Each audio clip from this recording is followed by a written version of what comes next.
मेरे रसूल करीम सल्लल्लाहु ताला अलैहि वसल्लम ने नजर की सफाई पर सबसे पहले तवज्जो दी है। हमें अपने बच्चों को ताड़ना है, हमें अपने बच्चों को देखना है, हमें इन्हें खुद पकड़ के अच्छी मजालस में लेकर के जाना है। और सुनो, मेरे हबीब पाक सल्लल्लाहु अलैहि वसल्लम ने कितनी पाबंदी फरमाई।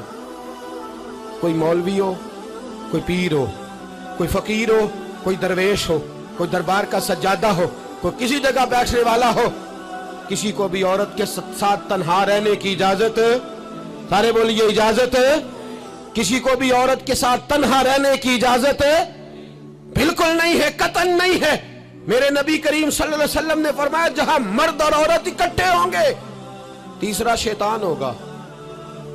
इब्ने हजर कहते हैं, एक सहाबी ने अर्ज की, हुजूर अगर वो दोनों नेक हो, अगर दोनों नेक हो तो मेरे हबीब पाक सल्लल्लाहु अलैहि वसल्लम ने फरमाया याहया के बेटे जकरिया भी हो और ईसा की वालदा मरियम भी हो तो फिर भी मैं दोनों को अकेले रहने की इजाजत नहीं देता। जब उनको इजाजत नहीं है, जब उनको इजाजत नहीं है तो बाकी कोई किस खाते में है। मैं सुनता हूं और आज मैं बबांगे दोहल कहता हूं, हमें वो दरबार भी कबूल नहीं है।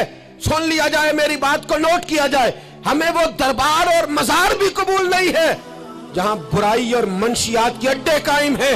हम उन दरबारों पर भी फौरी तौर पर हर लिहाज से कड़ी निगरानी करने का और पूरी सख्ती करने का इरादा रखते हैं और खुद आगे बढ़ के उन जालिम सज्जादा नशीनों का मुंह नोचने का इरादा रखते हैं जिन दरबारों पर नशा बिकता है, जिन दरबारों पर गंद होता है।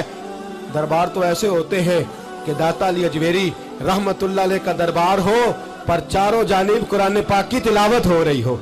जुमा इतना बड़ा होता हो कि लाहौर में इतना बड़ा जुमा ही और कोई ना हो, दरस हदीस होता हो, दरस निजामी का मदरसा कायम हो और औरतों का जाना अलग हो, मर्दों का जाना अलग हो, पूरी शरीयत की पाबंदी हो, फिर किसी दरबार पर जाने की इजाजत है, पर ना कोई किसी जगह भी किसी भी लिहाज से कभी ना जाए। मेरे अजीजों, मंशियात के खिलाफ जिहाद, बेहयाई, उरियानी, फाहशी, मिल्लत का जवान अब अपनी नजर को छुपाना सीख जाए। और मेरे दोस्त देखना, बेटियों को खतरा किससे है? यहाँ हिंदू भी कोई नहीं, सिख भी कोई नहीं, आर्या भी कोई नहीं, बुद्ध मत भी कोई नहीं, यहाँ ईसाई भी अकलियत में, यहाँ यहूदी भी कोई नहीं, लेकिन फिर भी बेटियों की अगर शर्मो हया महफूज ना हो। ये हदीस सुनाने लगा हूँ, हदीस है, हदीस रसूल है। जवान खास करके जरा मेरी बात पे तवज्जो करें और बुजुर्ग खास कर तवज्जो करें जिन्होंने तरबियत करनी है। सुने, हुजूर की बारगाह में एक नौजवान आया है, ये संगमील है हदीस, इसको याद रखना। अर्ज की, हुजूर मैं सारे गुनाह छोड़ सकता हूं, जिना नहीं छोड़ता। हुजूर मुझे जिना की इजाजत होनी चाहिए। मेरे हबीब ने थपकी दी, बिठा लिया। मैं कहता हूं हुजूर ने गुनाहगारों को मुआशरे से काटा नहीं, उनकी तरबियत फरमाई है, उनकी तरबियत फरमाई है, उनको करीब फरमाया। मेरे हबीब करीम सल्लल्लाहु अलैहि वसल्लम ने फरमाया इधर आ, बैठ जा। बैठ गए। हुजूर ने फरमाया तू पसंद करता है तेरी मां के साथ कोई बदकारी करे? हुजूर नहीं। फरमाया तू पसंद करता है तेरी बेटी के साथ कोई बदकारी करे? या रसूलल्लाह मैं आंखें निकाल दूंगा। हुजूर ने फरमाया तू पसंद करता है तेरी बहन के साथ? हुजूर मैं काट डालूंगा वो हाथ जो मेरी बहन की तरफ उठेंगे। फरमाया तू पसंद करता है कि तेरी खाला, फुफी, ममानी की तरफ कोई ऐसी हरकत करे? हुजूर मैं काट के रख दूंगा उन लोगों को जो बात भी करेंगे। मेरे हबीब ने फरमाया अच्छा, जिसके साथ तू बदकारी की इजाजत मांग रहा है वो किसी की मां नहीं लगती, वो किसी की बहन नहीं लगती, वो किसी की बेटी नहीं होगी। याद रखे, मुल्ला जलालुद्दीन रूमी 1, इमाम गजाली 2, आला हजरत फाजले बरेलवी 3, बुजुर्ग मुतफिका तौर पर लिखते हैं, फरमाते हैं जो गंद के साथ दूसरे घर में ताड़ता है वो अपने घर की खैर मना ले, जो गंदी नजर दूसरों पे रखता है वो अपने घर की खैर मना ले। इसलिए कि जो जुर्म वो किसी के खाते में डालेगा वो सजा बन के उसके घर की तरफ लौटा दिया जाएगा, जो बदकारी वो किसी के खाते में डालेगा वो सजा बन के अल्लाह उसके घर की तरफ लौटा देगा। अगर अपने घर को पाक रखना चाहते हो तो दूसरों की तरफ पाक नजर रखनी शुरू कर दो। अगर चाहते हो कि तेरा घर अजीब मामला है ना, बेटे को तो पसंद की शादी की इजाजत है तो बेटी को इजाजत क्यों नहीं? अगर तेरा बेटा पसंद की शादी करेगा तो याद रखना, फिर जब किसी की बेटी ये लफ्ज बोलती है फिर इज्जतों के जनाजे निकलते हैं, फिर उरियानी फहाशी का जो है वो कलक लगता है माथे पर। फिर याद रखना चारों जानिब से रुसवाइयां तेरा नसीबा होती है। अगर तू बेटी को रोकना चाहता है तो बेटे का हाथ पकड़, अगर तू बेटी को साफ रखना चाहता है तो बेटे को शर्मो हया की चादर उड़ा, अगर तू बेटियों के किरदार की हिफाजत करना चाहता है तो पहले बेटे को पाबंद शरीयत बना, पहले इसकी तरफ देख। मेरे दोस्तों, ये 5 चीजें हमारा बुनियादी नुक्ता है।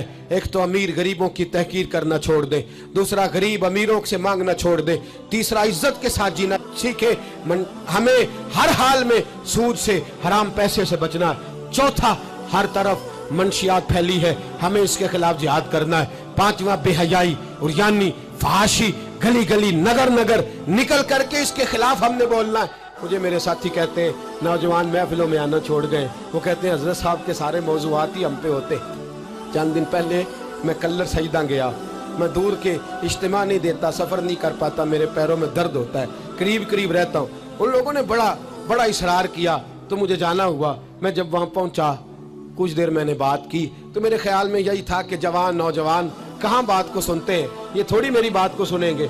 मैंने इरादा किया, थक भी बड़ा गया कि 20-25 मिनट बात करूंगा। 3-4 नौजवान मेरे सामने बैठे थे।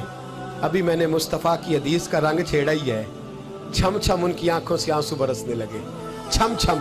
अल्लाह की कसम, मिंबर रसूल पे बैठा हूँ, मैं अपने अंदर शर्मिंदा होने लगा।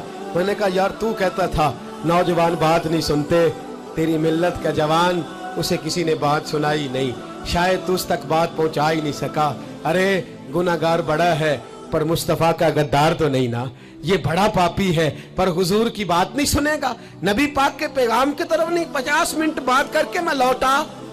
एक हफ्ते में इतने मुझे उन्होंने फोन किए, इतने फोन करने लगे, जैसे तैसे भी हो आप दोबारा आइए, मुझे जुमेरात को दोबारा वहां जाना है। वो कहने लगे जौन सा वक्त कहेंगे हम रखेंगे, लेकिन खुदारा हमें सिर्फ मंशियात का नशा किसी ने लगा दिया है, इश्क मजाजी का गंदा नशा किसी ने लगा दिया है। कोई ऐसा मिले जो हमें रसूलुल्लाह के इश्क का नशा भी लगा दे, कोई मिल जाए ऐसा। अगर कोई शुएब आए, मुजस्सर कोई आए जो हमारे सीने से रगड़े। मेरे दोस्त, मिल्लत का जवान जब नेक होता है तो फिर हजरत बिलाल हबशी की राहों का मुसाफिर होता है, फिर हजरत फारूक आजम को आइडियल बनाता है, फिर सैयदना मौला अली शेर खुदा की जानिब देखता है। और मिल्लत का जवान जब मुजाहिद बनता है तो फिर इमाम हसन और इमाम हुसैन की यादों को ताजा करता है। वो कभी इल्मुद्दीन बन जाता है, कभी आमर चीमा बन जाता है, और कभी मुमताज हुसैन कादरी की शक्ल में सामने आ जाता है। वो डट जाता है, वो डट जाता है। मिल्लत के जवान, तेरे सीने से अब रसूल करीम सल्लल्लाहु अलैहि वसल्लम की मोहब्बत को खींचा जा रहा है। तुझे वापिस आना है, अपने सीने को बेदार करना है, और तुझे आलमे कुफर को बताना है कि शराब पीने वाला ही सिर्फ तुम्हें देखा है, तुमने कभी दुरूद पढ़ने वाला नौजवान भी देखना चाहिए। तुमने औरत को सारी रात फोन करने वाले जवान की दास्तानें तो सुनी है। अब हम तुझे वो वाला जवान सिखाते सुनाते हैं जो सारी रात मुस्तफा की नाते सुन के नबी पाक के मदीने